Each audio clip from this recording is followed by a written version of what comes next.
This is like indecent. The middle is the best part. I truly hate being sticky so much. I'm teaching you guys so many things today.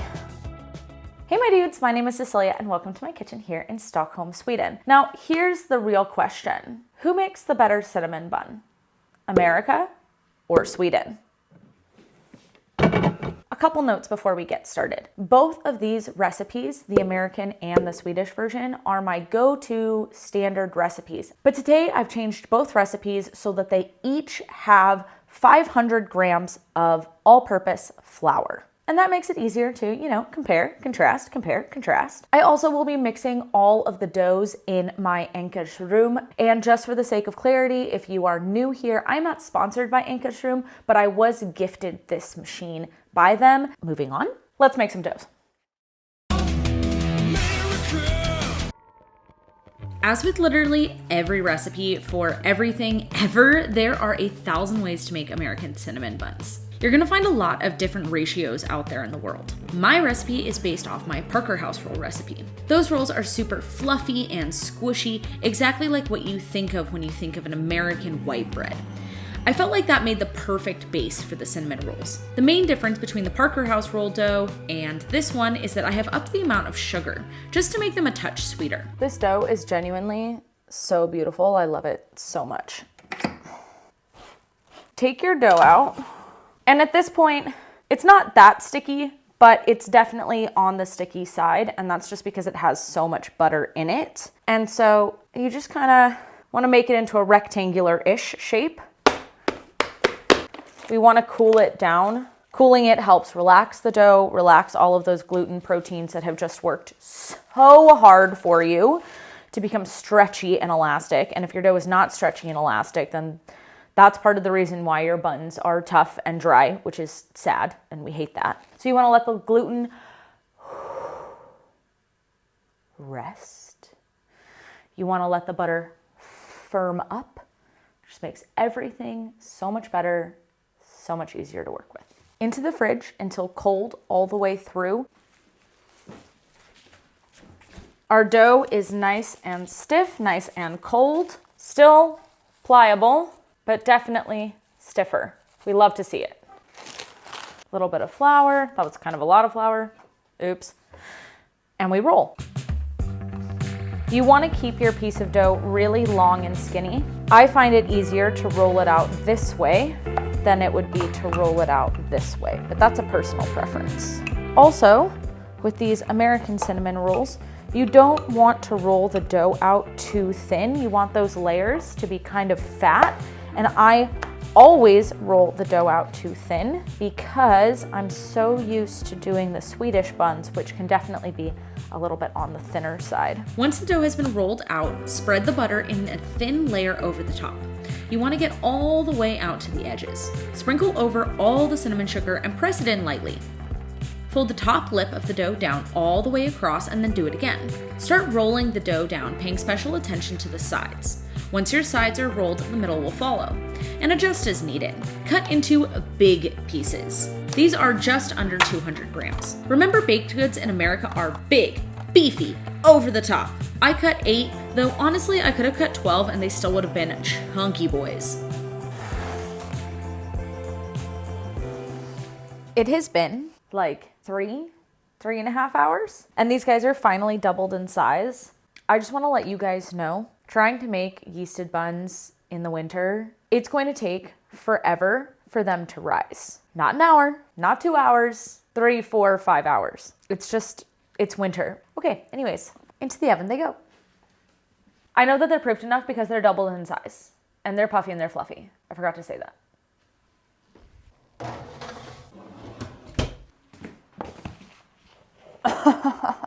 They're so fat. We love to see it. I find it hard with buns like this to know when they're actually done. And so I have taken the internal temperature as long as it is above 92 degrees Celsius. And again, not the outside ring here. You really got to stick it all the way in, really get that internal temperature. As long as that's above 92 degrees Celsius, you are fine. They are good to go. And now these just need to cool. We're not going to brush them with anything right now. Just cool them off.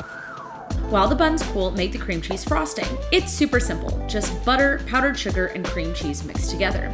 Throw in a bit of salt and vanilla extract for flavor. I added extra powdered sugar so the frosting would be slightly more frosting-y and less of a glaze, but do whatever floats your boat. Once the buns are no longer hot, plop all the frosting on there and spread it around. Really make sure you're getting into every nook and cranny and on the sides. Wow, so beautiful. I was actually surprised by how little the two recipes differed. The Swedish dough, called vetedeg in Swedish, is my old standby. I've made this dough hundreds of times at least.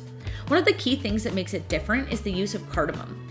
Even in a cinnamon bun, Swedes are still gonna put cardamom in their dough. As you can see, this dough is so much stiffer. Okay, not so much, but it's definitely a stiffer dough, but that's what less butter and less liquid will do for you. But also you have to remember that this vetedeg is not just made for rounds or swirls. This is also a dough that is used in cardamom buns, which are shaped completely differently and require a lot more shaping and fussing, and something that like that Parker House Roll cinnamon roll dough just like would not be able to do because it's too soft and too liquidy and too squishy. This is going to be able to hold its shape a lot better.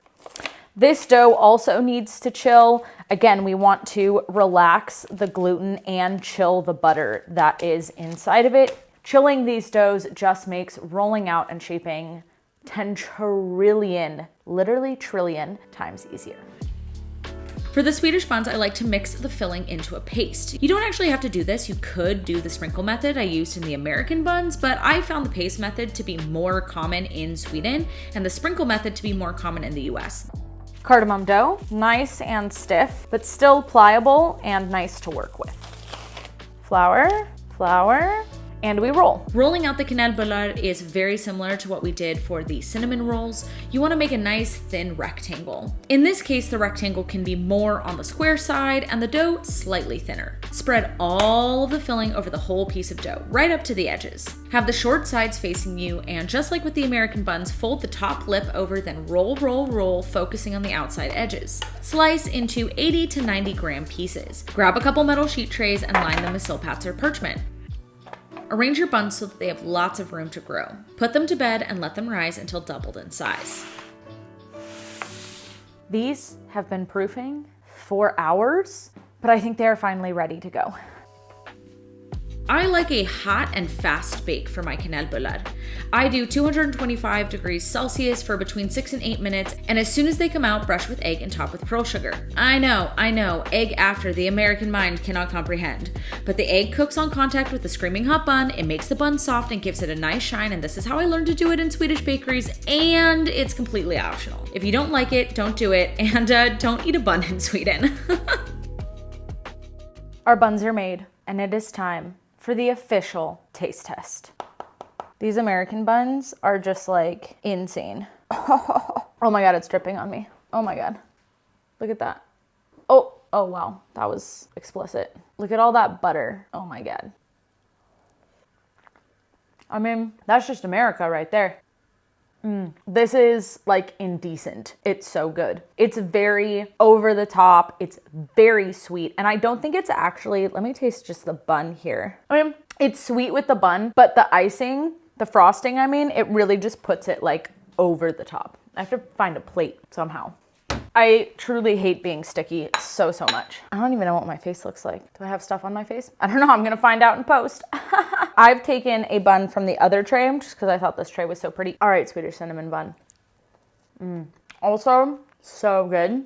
But like this one, while being sweet, is obviously less sweet. I love the pearl sugar on top. I'm such a pearl sugar fan because I love that it gives an extra little bit of crunch. It's funny because this one has more cinnamon, but because it's less sweet and it has the cardamom in it, which is like what gives it that very Swedish flavor, this almost tastes less cinnamony to me than this does, which I find interesting because I would have told you that a Swedish cinnamon bun definitely tasted more cinnamony than an American cinnamon bun. But the sugar in this just drives that flavor like through the roof. They're both so good though. So here are the main differences. Your American cinnamon bun is bigger, it's sweeter, it's squishier. Your Swedish cinnamon bun is slightly smaller, it's slightly breadier, it's a little bit less sweet, and it has a nice crunch on top from the pearl sugar. Both of them in their own right, absolutely delicious. You both make lovely, excellent, amazing, wonderful cinnamon buns. And that's it for this week. If you have been watching and think, wow, this girl is an absolute vibe, I cannot get enough of her. And fun fact, I have just started a newsletter called Parties and Pastries where I talk about, you guessed it, parties and pastries. It's quite fun, it's quite a vibe, and you can find all the information you need about it down below in the description. I hope that you have a great week and that I will see you again next week. Hej då!